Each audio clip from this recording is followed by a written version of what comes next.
Hey guys, welcome back to another do-it-yourself electrical video. In a previous video, I showed you how to take a 120 volt receptacle and convert it to a 240 volt receptacle. In this video, I'm going to show you how to take a 240 volt receptacle.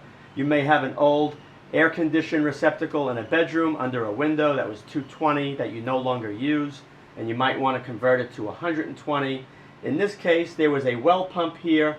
The well went bad, and now I'm going to have to take that 240 volt receptacle and convert it into 120 volts so I can mount a timer on the side wall to be able to control the sprinkler valve on the opposite side of the wall. And here's a look on the opposite side of the wall. You can see the check valve that was connected to the pump from the well. That's no longer being used. This plumbing was all redone.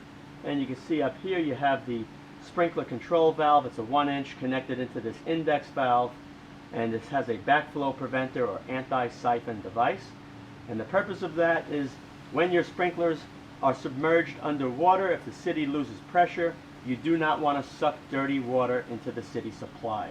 So that's going to allow that connection to be separated between the sprinkler heads and the city water when everything is turned off. So I got to take the wires up here going to this 24 volt solenoid. It's going to go through the wall to the control box. In case you're wondering, this was the old sprinkler time clock, 240 volt.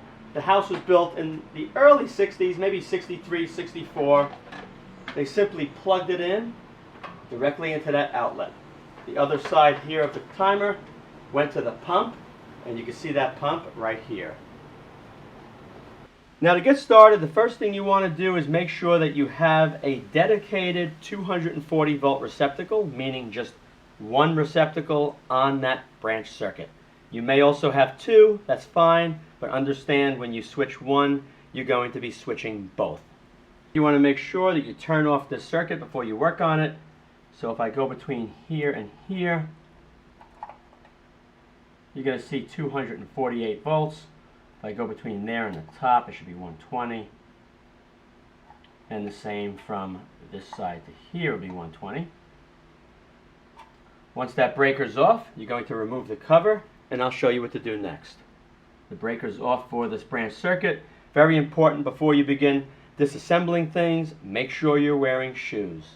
Okay, pull this out, and you're going to see right away we have two conductors in this case. They're both red. You may have a black and a red. You can have blue colors or even yellow, but there's just two wires. This house was built, like I said, early to mid-60s. Back then they used the metal conduit and boxes as the ground. You can see here they took the ground wire, placed it between the metal plate and here. Not the right way to do it.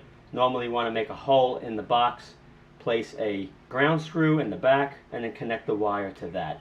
It'll be grounded from here all the way to the panel because this metal pipe or conduit is connected between this box and the panel. If you have a newer home, you're going to find a ground wire along with the two wires. Now I'm going to disconnect these two wires. With the receptacle disconnected, the first thing we're going to be looking at is the gauge of this wire. You can see it's 12 gauge, so that means this is a 20 amp circuit. If the wire was smaller, a 14 gauge, it would be a 15 amp circuit. So you're not going to get more than 20 amps out of this circuit when it's converted to 120 volts. Now let's head over to the electrical panel so we can find the other end that's connected to the breaker. With the electrical panel cover removed, you can see the branch circuit that I'll be accessing is right here, the two red wires going to this 20 amp double pole breaker.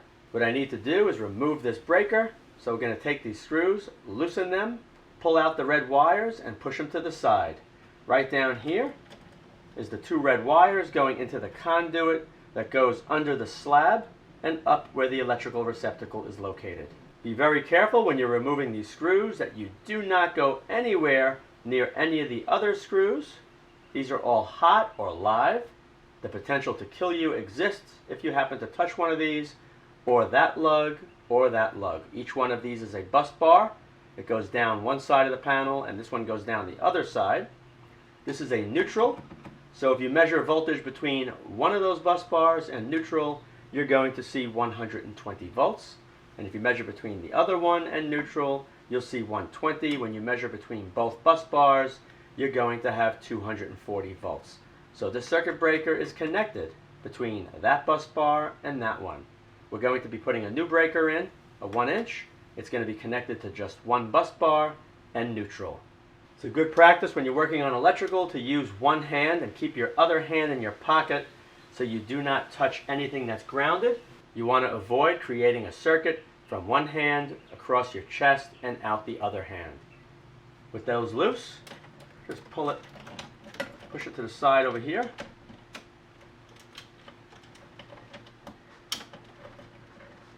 Push this to the side. To pop out the breaker, you're very carefully going to reach in on the side and just carefully just pop it. Don't go too deep. You do not want to go near the bus bars. Once you loosened it, just push it to the side, remove the breaker. With the breaker removed, I'm now going to pop in the single 20 amp breaker, and then the space where the other side was is going to have a filler plate to prevent people from reaching into that panel and getting shocked. Take the new circuit breaker, loosen the screw. You're going to take one of these conductors. That's separated, very good. Keep this off to the side. This is going to become your neutral. Insert that into the opening of the breaker, which is right in there. Tighten down securely. Make sure this is in the off position. Very carefully go in. You now have one leg of the old 240 volt circuit getting 120 volts, and this one here is going to be the neutral. The next thing you want to do is make sure the two red wires, or whichever color wires you have in your case, are separated by the electrical receptacle. Once that's done, you're going to turn on the circuit breaker. With the breaker on and next to the two wires, be very careful because one of these is live.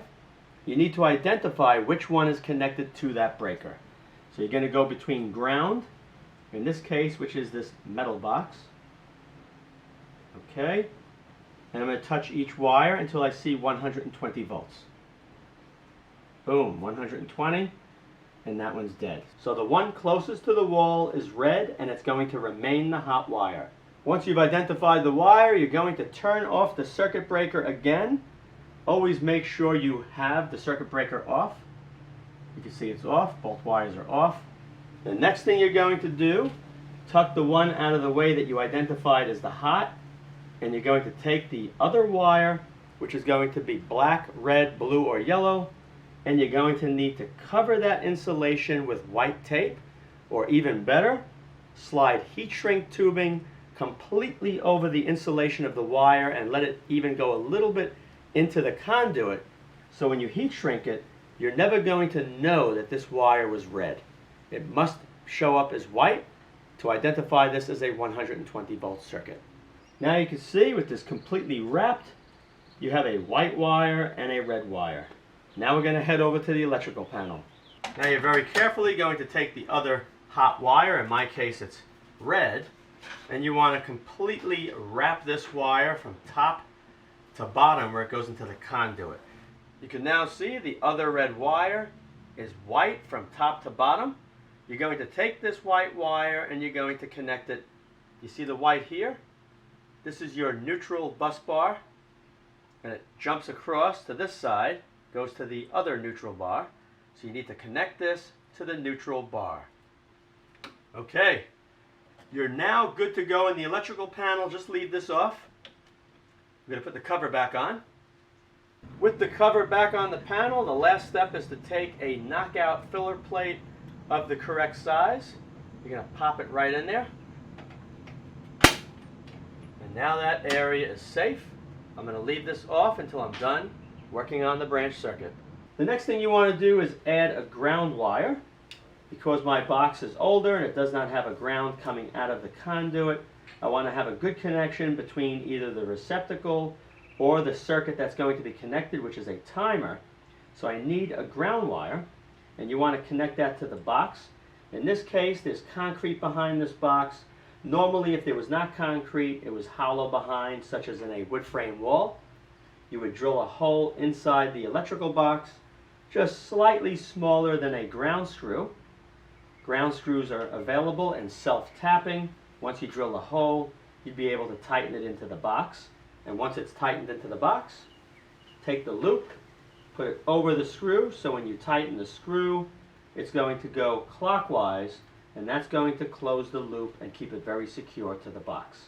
In my case, there's concrete here, so I'm going to take a Tapcon with a washer under the head, and I'm going to be doing this directly into the box, so it's making a good connection between the steel and the copper.